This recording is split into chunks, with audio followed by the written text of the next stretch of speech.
Welcome. Baruch atah Adonai Eloheinu melech haolam asher kitshanu b'mitzvotav v'tzivanu l'asok b'divrei Torah. I'm going to go ahead and try and share the screen.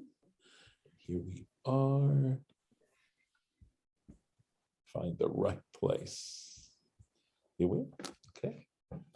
So we're starting to now delineate the Levitical families and their specific responsibilities regarding the tabernacle. They had duties with regards to assisting the Kohanim, Aaron and his sons at this particular point.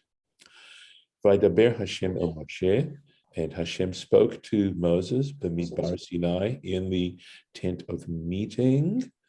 And excuse me 1 second. Okay. Sorry, forgive me. Saying, right, to say. Pakod et b'nei Levi. So we remember we had this word Pekidah, and Rashi explained that in that particular case, it had to do with responsibilities. But here it means to take account, right? To take account of the sons of Levi, Leveit avotam, according to their fathers' houses, the mishpachotam, and their families. Kol zachar. So it's interesting, right? It says every male mi ben chodesh v'amala, from 1 month old, right? With the Israelites, the rest of the Israelites 20 years old, but here it was from 1 month old, tifkedem, you shall take them into account. Now, one thing that's jumping out at me here is it says b'nei Levi, but then it says kol zachar. So if ben only means son, if it only means male, then why would the Torah have to say kol zachar? And from this, I think I can understand that the word ben is to be understood depending, contextually as either son or children, right? So please, I'm going to ask you to mute if you're not muted, unless you have a question, in which case, please just raise your hand and I'll be happy to acknowledge. So going to verse 15. Mi ben chodesh v'mala. You may already be asking yourselves, why the difference? Why just from 1 month? So this is actually some important issues here that actually apply even nowadays, right?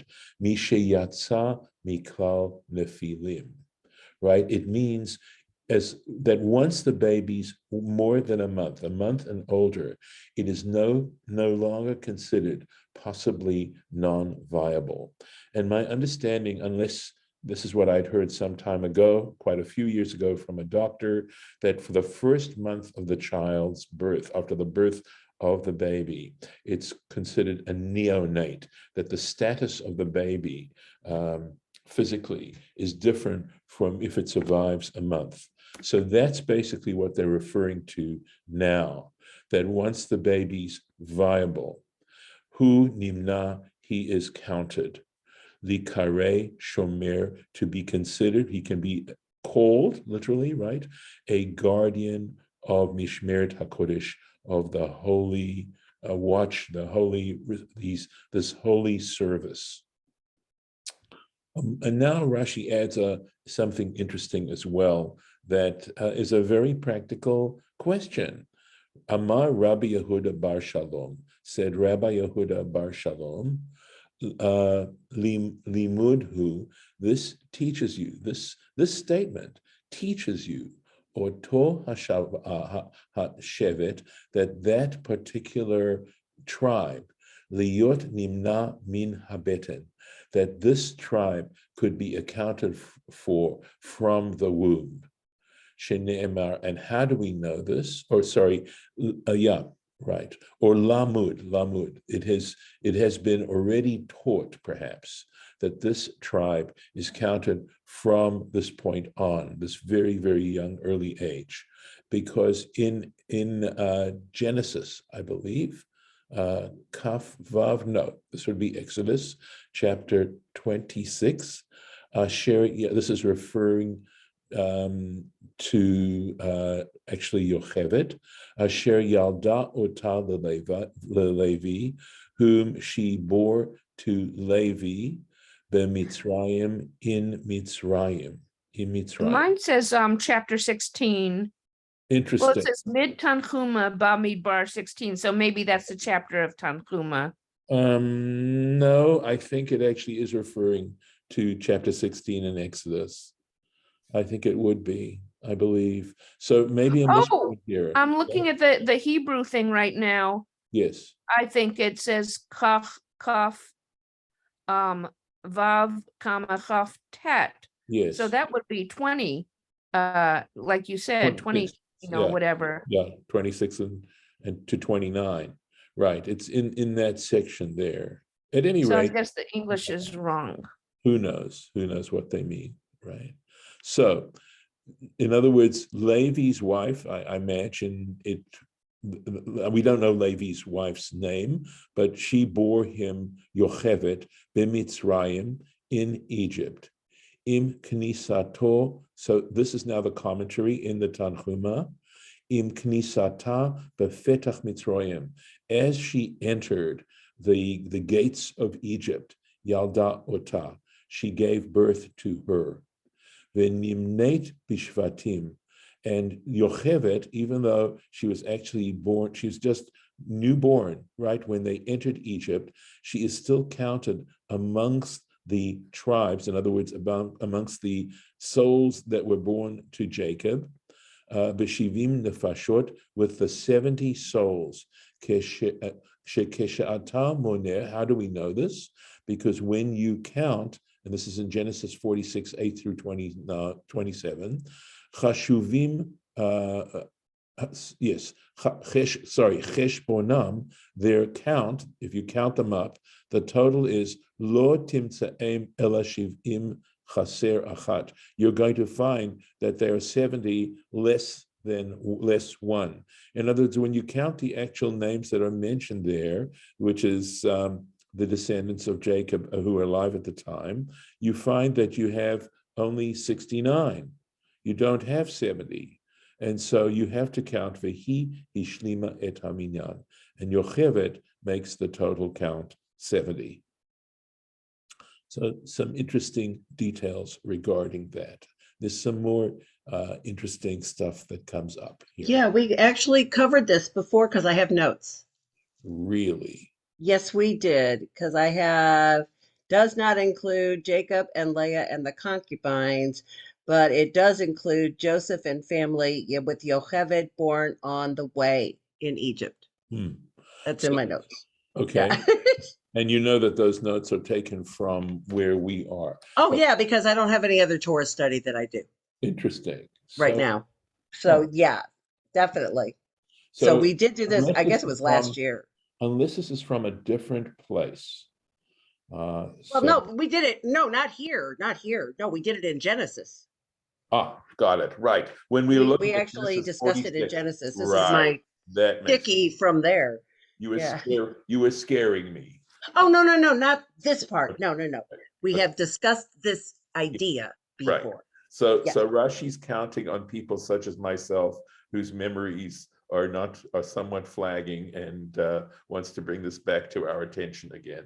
Yes. Right. No, I just I knew it dawned on me. I have heard this before, and so I started digging. That is great. Yeah. Well, Golda, that is amazing. Good for you. Good for you. All right. Pencils, pencils are wonderful. Yes.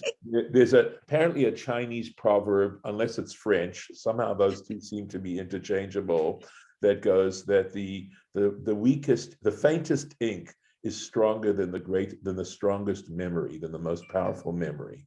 So at any rate, let's keep going here. All right. Vayifkod otam Moshe, and Moses took them into account, al pi Hashem, at God's behest, right, at the mouth of God, ka'asher suva, as he was commanded. Suva is a passive form. Suva, he was commanded. And again, Rashi's going to jump on this al pi Hashem. Who was here? We're told God. We just were told that God commanded Moses to do this, and now we're told in this sentence that he did it at God's command. So, Department of Redundancy Department. So again, this kind of stuff just, it's like a flashing light, And what it does, as you'll see, is that it gives rise to a very beautiful interpretation. So, Al Pi Hashem, there we go. Rashi goes straight to it, right? Amar Moshe, so this is how the Midrash goes. Moses said, Lifnei HaKadosh Baruch Hu, before the Holy One, blessed be He. So Moses is addressing God. Hey, ach anir nichas, how do you expect me to enter the toch oholehem, into their tents, ladat minyan yonkehem, to know the count of their, literally it means sucklings, right? Their babies. So, I mean, it's immodest. Why would, how can I do this? Amar le HaKadosh Baruch Hu. I think this is so cool. Said the Holy One, blessed be He, to him. Aseh ata shelcha, you do what you need to do, v'ani eseh sheli, and I'll do what I have to do. Halach Moshe, so what happened? Moses went, v'amad al petach ha'ohel, he stood at the entrance of the tent, v'hashchina mekademet lefanav, and the divine presence went ahead of him. Ubat kol yotzeit min ha'ohel, and a bat kol, you've heard that phrase before, right? A heavenly voice, divine voice, went out from the tent, right? For Omeret, and says to Moses, Kach v'chach tinokoch yesh ba'ohel. So such and such babies there are in the tent. Ba'ohel zeh, in this tent. L'chach ne'amar, and for this reason it says al pi Hashem. And for this reason it says at God's mouth, right? That he took this count with the assistance of God's help. Now, it's hard, of course, to take this absolutely literally. And so my question is, what is this interpretation trying to tell us? Is it saying, I think we can absolutely take it at face value. On the other hand, I feel that these kinds of interpretations are there to give us a different kind of understanding. So I'll give you one example, not saying it's the correct one.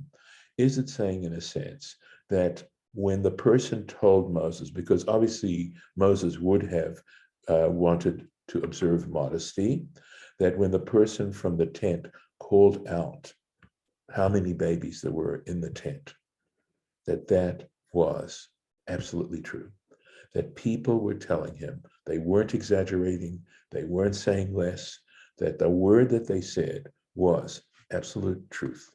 And that when we speak absolute truth, when we do the best we can to tell the full, ungarnished truth, it is like God speaking, that it's equivalent to the same thing. So that's the kind of stuff that I tried to derive from these particular statements instead of simply dismissing them. And that's not to say that it may not mean exactly the same thing, exactly what it's saying. That Moses, and I have no doubt that Moses was, according to the Torah, capable of having conversations with the divine. So here is where I'm going to pause for a moment, because I wish you could smell the aroma take in the aroma of the blueberry muffins cooking. So my timer hasn't gone off, so I'll keep going. Back to here. I think you ought to go by sense of smell and not your timer. Okay, all right, so then I'm going to have, They'll be overdone. I'll keep the recording going and I'll excuse myself for a moment. The kitchen is not too far away. You can always smell when baked goods are ready, no matter what the timer says. I can almost smell them. Just a minute anyway. I've got less than 60 seconds on this. Give me a moment. Can you hear me, by the way? Mm-hmm. So I'm trying the toothpick test. Time honored. 'Tis true. And you also want a little bit of Maillard. What kind are they? Blueberry. But if I read the recipe correctly, that said they were whole wheat. I think I can give it another couple of minutes. Well, it's got another 30 seconds. I think it's going to work. So I'm going to let them bake just a tad more. I mean, they're not damp, but there is a teeny bit of like crumb sticking to the toothpick.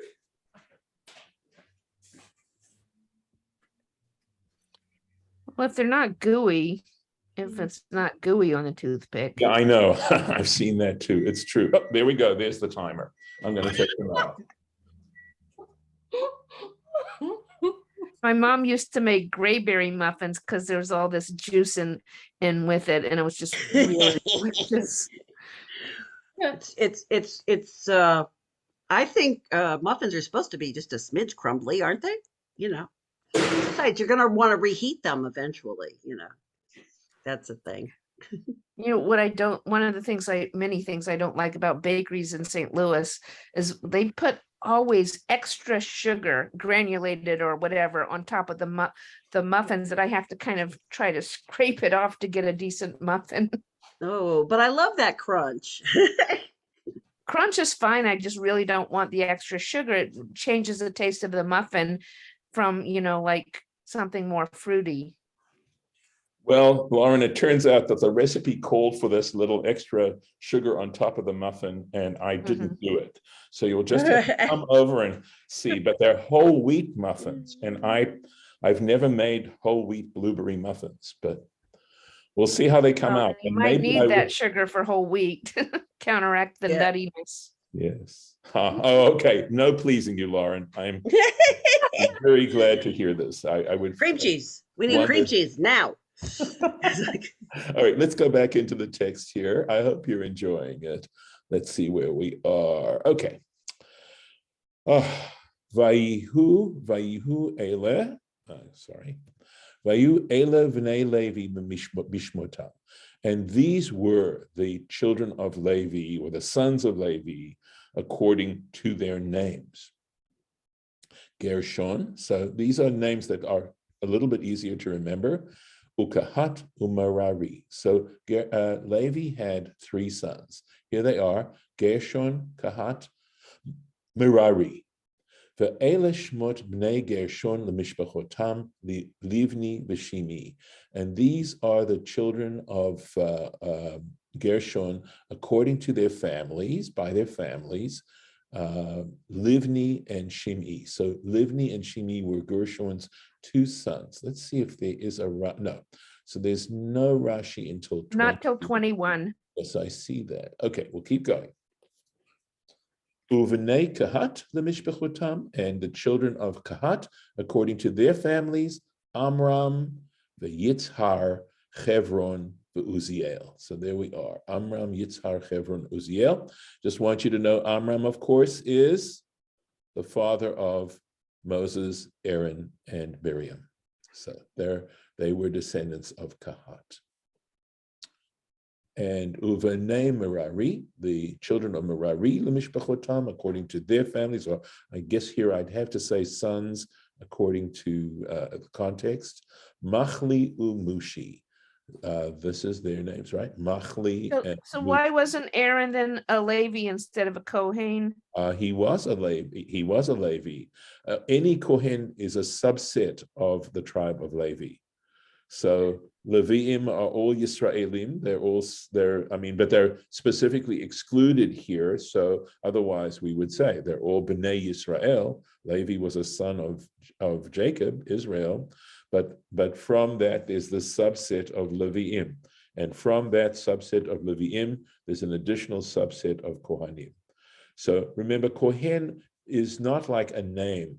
Kohen means minister. So perhaps that's an easier way to understand, that from the Leviim, there was separated out those who became ministers, and they were descendants of Aaron. Aaron and his descendants were given that privilege, quite probably because of the assistance he gave Moses when they brought the children of Israel out of Egypt.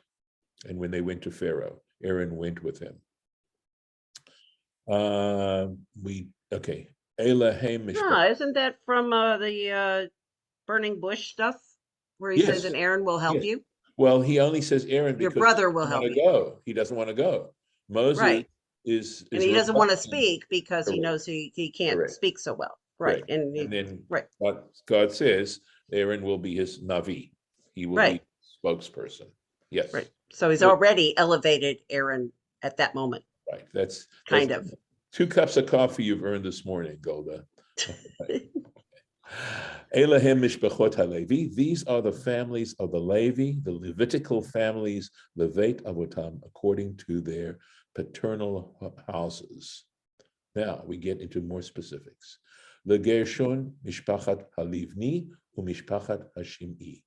For Gershon, the family of Livni and the family of Shimi, Elohim Mishpachot HaGershoni. These we consider to be the families that are both, whether if you're from Livni or from Shimi, you're also considered obviously a Gershoni. You're a Gershonite. And let's take a look at Rashi here. Le Gershon Mishpachat HaLivni. So Rashi is a little bit is troubled. I'm not saying he is troubled, but he recognized this as an interesting issue in the text. That's basically what Rashi's trying to address. In fact, there is a book, I think, that's titled "What's Troubling Rashi," which tries to get to the issue that Rashi is trying to elucidate. So, Klomar, that is to say, the Gershon to Gershon, Hayu HaPekudim, that when you counted Gershon, you took into account Mishpachat HaLivni or Mishpachat HaShim'i. That what it's trying to say is that Moses took into account both these families, Pekudehem, Kach v'Chach, their numbers are such. I think the point here, as best as I can make out, is that we don't get the specific numbers of each of those families. They are totaled. We just get the total number of both families. The Torah does not give us the Shimi number and the Livni numbers. We just get the total. And I think that's what Rashi is trying to point out in the Hebrew here, that's what the Hebrew means. Pekudehem b'mispar kol zachar, and their account according to the number of every male, mibin chodesh famala, from a month and upwards. Pekudehem, their accounting, shivat alafim, 7,500. And there's no Rashi until Kaf Hey, until we get to 25. Mishpachot HaGershoni, and now we are given a bit of more information. The families of the Gershonites, Acharei HaMishkan Yachanu, they encamped behind the Mishkan, Yama on the west side, westward is where they encamped. So being given a picture that we can sense in our minds, and we could draw it if we wanted. Unesiveit av LaGershoni, and the chieftain of the ancestral house of the Gershonites, Eliasaph ben Lael, Eliasaph, son of Lael. We're just given this information. Umishmeret b'nei Gershon ba'ohel ma'ed. We're given some more information now. And the responsibility, I'm going to say, of the children of Gershon regarding the tent of meeting. HaMishkan, the Mishkan, so right, that inner section there, v'ha'ohel, and the tent, michsehu, its cover, umasach petach ohel moed, and the covering, the veil of the opening, the entrance of the tent of meeting. Now, I don't know how much you can remember from our previous sessions where I gave you illustrations, but Rashi's going to explain some things here because it says the tent of meeting and it says the Mishkan. Well, isn't that the tent of meeting? And then it says the tent. So what exactly is being said here? And then it says it's covering. Well, I mean, that all seems to mean one and the same thing. So Rashi says, no, actually, the Torah is now defining for us these various components of the Mishkan. And you may recollect that there were various layers of curtains on the Mishkan. There was an inner layer, and that is HaMishkan. Yeriot HaTachtonot, the lowest curtains. V'ha'ohel, and then in the tent, Yeriot ha'izim, these were the curtains made out of goat hair, ha'asuyot l'gag, that were made as a roof. Remember, they covered over this inner layer. So we could call them a gag, right? Or an ohel, to cover it over. Michsehu, it's covering. And this is the orot elim v'tachashim. These are, remember, the dyed ram skins, the tanned ram skins, and the skins of the tachash. Remember, we had Maybe dolphin. Yes, dolphin skins. Right. Yes. Umasach petach, and the veil of the opening, hu havilon. Avilon is a curtain. That is the curtain. And let's go. We'll finish this up. We'll keep going. Onwards, the kal'e hechatzer, and the this would be the partitions, right, of the courtyard. Remember, there was a courtyard surrounding all of this. The et masach petach hechatzer, and the covering of the opening to the courtyard. So I'm hoping you can visualize this. Otherwise, perhaps I will try and remember to show you the illustrations again. It will possibly be next year. Asher al hamishkan, which were around the mishkan, the al hamizbeach saviv, and around the altar, the external altar. The 8 meir, they don't carry this. So he's just describing the partitions that surrounded this, that made up the courtyard. The et meitarav, its cords, l'chol avodato, and regarding all of its service, meaning anything to do with these various parts. Rashi, Hamish, we did that. The eight meitarav, he says there were cords also. You have to remember that there were boards that held up the curtains, that were those boards that were layered with gold, and on the inside of the Mishkan, right? So they had cords, but this is not the kind, these are not the cords that were the responsibility of the Gershonites. Shel Mishkan v'ha'oel, these were the cords of the, remember, the lower level and the goat hair, the ohel, velo, but not shel chatzah, sorry, forgive me, but not of the courtyard. Right. There were also cords that held up the courtyard, and those cords were not their responsibility. Right. So thank you. Yeah, I guess, forgive me, I want to correct myself.